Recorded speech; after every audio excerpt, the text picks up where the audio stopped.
So please welcome Yair Flicker. Yeah!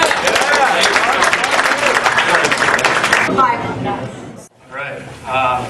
First of all, thank you everybody for coming out to the inaugural Ignite Baltimore. I'm here to give you a few tips on how to optimize the speed and performance of your web applications so that they can load as quickly as possible for users in their browsers. So first of all, just a little bit about me. I co-founded SmartLogic Solutions about 3.5 years ago. What we do is create interactive, data-driven web applications. So of course it's very important that our websites load as quickly as possible in the user's browser. If you want to find out more about me or my company, you know where to go. So there are 3 important limits when it comes to websites. 0.1 second, real time, user doesn't notice anything. After a second, they notice something, but their focus is still there. After 10 seconds, their focus is lost, and you're going to be telling this kitty, I'm not coming back to your website ever again. Too bad. So the most common reasons why websites are not optimized to load quickly is that there are too many HTTP requests, which means there are too many images, JavaScript files, CSS files, there's no minification, or there's no compression. And we'll get into all these in a minute. So the biggest problem with having too many HTTP requests in your web application is that it's just a lot of load on the client and server. So your web browser has to download all those images, download all those JavaScript files, and likewise the server has to grab all those files and serve them to the end user. So the easiest solution for this is just to try to combine your requests as much as possible. So you can't really see here, but what we did was take 5 CSS files, put it in one file. Likewise, we took 14 JavaScript files and put it into one file. And it really speeds up your application. gzip compression is a process by which the server compresses the output that it sends to the client. Text compresses really well. Sometimes you can have 100 kilobytes compressed down to 10 kilobytes.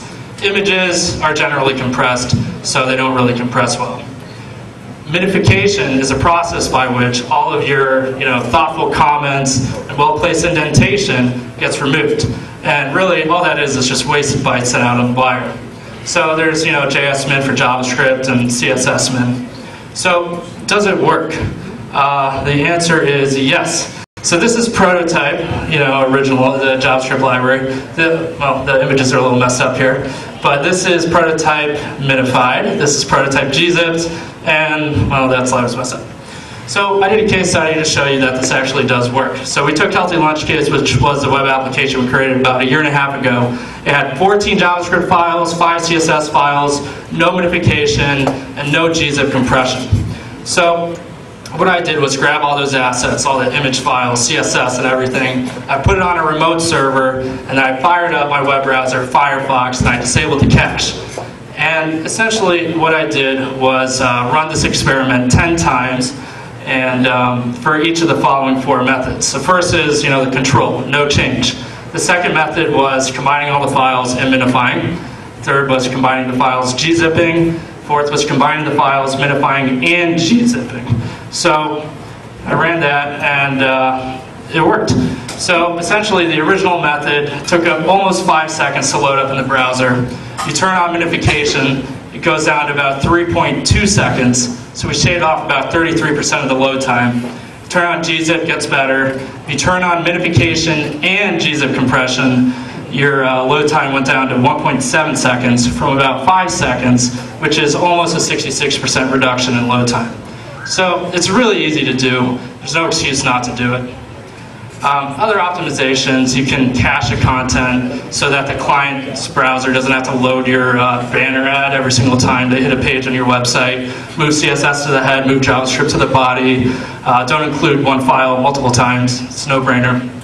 So you might be thinking, as a web developer, this seems like a lot of work for me. It's tedious. Well, you're absolutely right. Luckily, we have computers which are really good at performing tedious work. Use a framework like Rails, which does some of this for you, or just try to automate it to the extent possible. So there are plenty of other resources out there where you can learn more about the topic and just try to optimize your website for fast loading times. Yahoo has their performance group where they write all sorts of blog posts and articles about the topic, give you tips, all that kind of stuff. They also have a YSlow extension for the Firebug extension for Firefox, and gives you all sorts of information. Tells you whether you have gzip on, tells you where you can kind of optimize to gain maybe a few hundred milliseconds load time. So in summary, turn gzip on. It's one line. Try to combine your files to the extent possible. Don't be wasteful. Reduce the load on the server and client. That helps the client load faster, helps your server scale up better. Just use common sense and read up on the topic. And finally, I just want to give a quick shout out to my girlfriend, Anisha Jagtap. She opened a pastry shop in Hamden. It's called Puffs and Pastries.